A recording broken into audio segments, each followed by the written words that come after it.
Hello, fellow pipers. How are you today? Today I'm smoking the Butz Red Rapparee, my favorite tobacco. I'm doing it in a Butz pipe.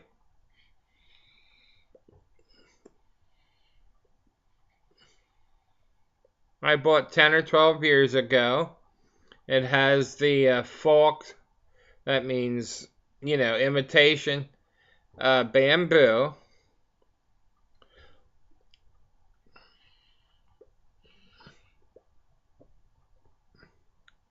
I bought the piece new at a tinderbox pipe shop in my area, and it served me well ever since.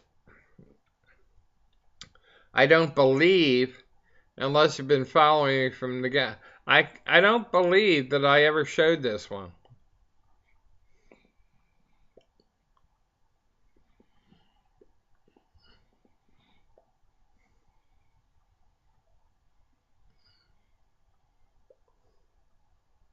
Someone wrote me and said they thought that instrumentals could slip by the censors, uh, paraphrasing the person. But I did a test video of a 3-minute record from the 40s with Lester Young on the sax, no vocal, just a jazz tune. And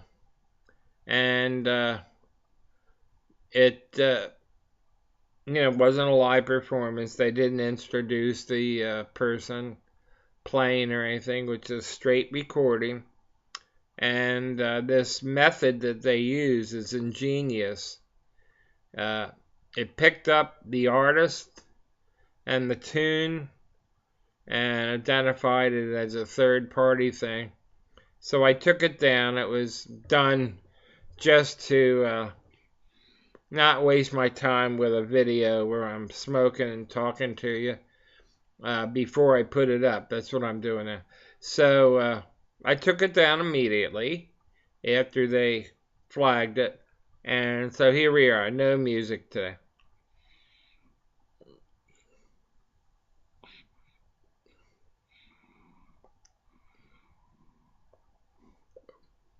So I'm not editorializing about the censors anymore. It's just I'm amazed at whatever method they use to pick these things up. It's quite ingenious. They must have a machine.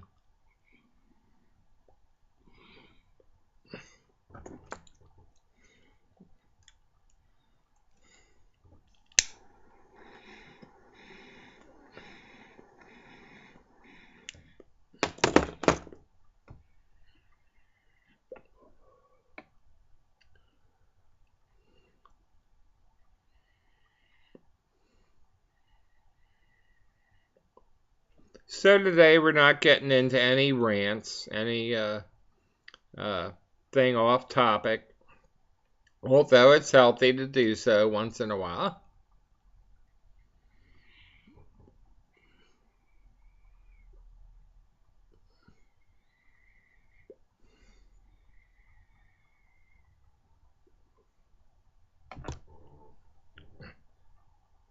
I've loved this blend for a long, long time.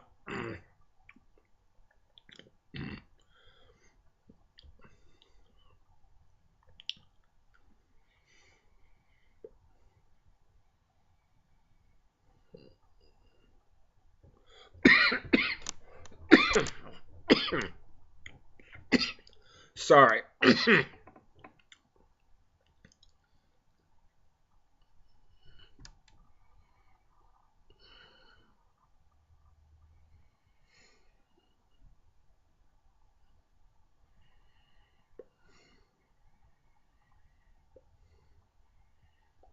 My quote of the day is from Mark Twain, who said, "Go to heaven for the climate, go to hell for the company." Close quote. Thought that was kind of funny.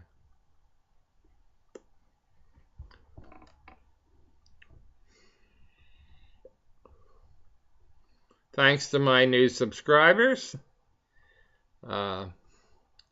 and people that have commented, followed me for a long time, and I appreciate your comments. Making it a point to get back, like I said yesterday, to you, and I'm redoubled my efforts to get back promptly and with thought, and of course I thank you all for taking your time to watch my videos and comment.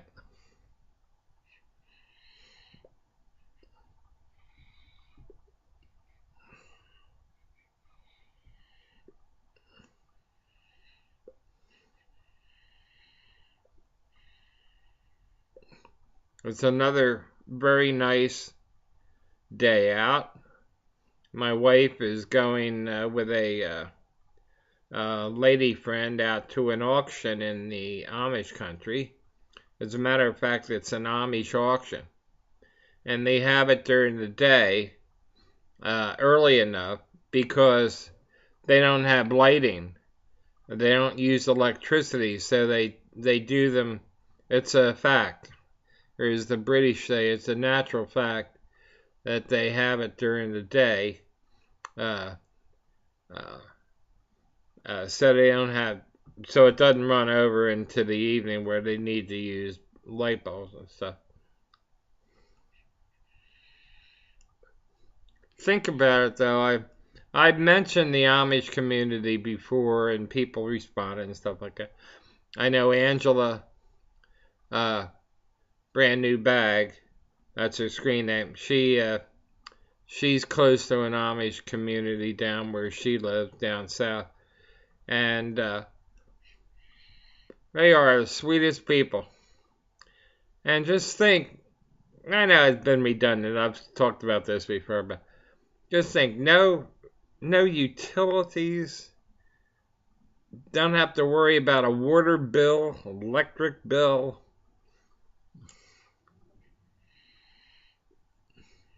Even gasoline to run things like tractors. They don't use them. They're all horse-drawn.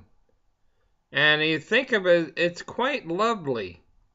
The only thing I don't agree with is this shunning business, which is sort of like, if you were a Catholic, it would be excommunication from the community if you step out. I mean, they're very strict, but on the other hand, it's a wonderful lifestyle.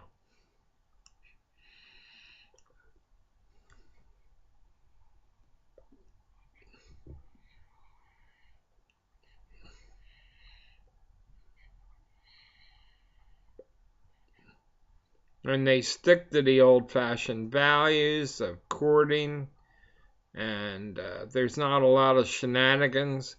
They have that thing called Rumspringa. I think I'm pronouncing it close to the way it is pronounced. Where the youngsters can, when they reach a certain age, they can go out into the English world, as it's called, and carry on stuff like a modern person would, with all the amenities and so forth. And the majority of them, actually, even that there's shows on like Breaking Amish, stuff like that. The majority of them return to the community, the Amish community, after that trial of seeing what life is like outside the thing. And it's just amazing. I mean, it's not only charming, but it's trouble-free to live off the land. What could be better? And they're wonderful craftsmen. They really are. They they can raise a house in a matter of, I don't know, a day or two. Barn raising, they're called. Not like a house as we know it, like a farmhouse or anything, but uh,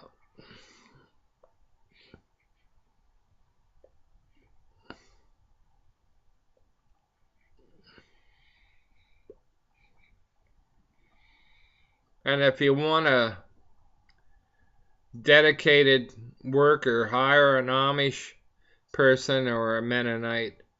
Uh, I had a Mennonite individual, a fella in my department at the Veterans Hospital.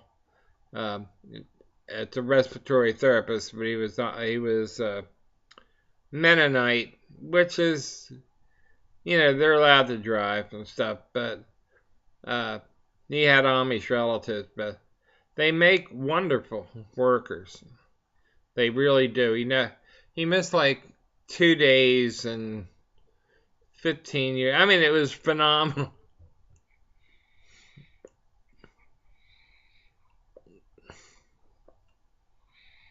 Well, anyway,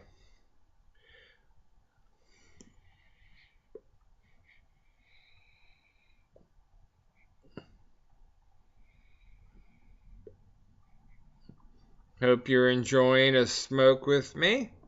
Like I said yesterday, I'm amazed at some of you guys have an arsenal of different blends. It's amazing. But like I said, I tend to plow through one or two. I have plenty of tobacco, don't get me wrong, but I don't have like half a dozen, 8 blends hanging around. you know, I'm a pensioner. Tobacco is expensive anymore.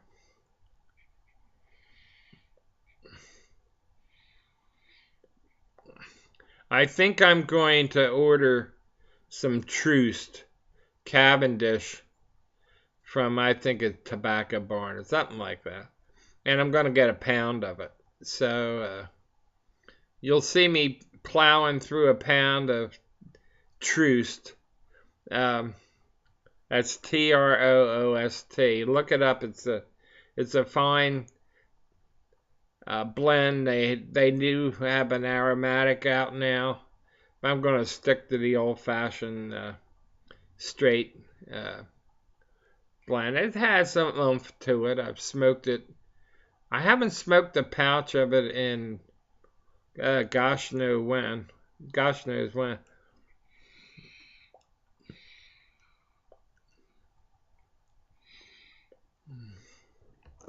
Okay, I'm almost done this, and we're close to the end of the daily session.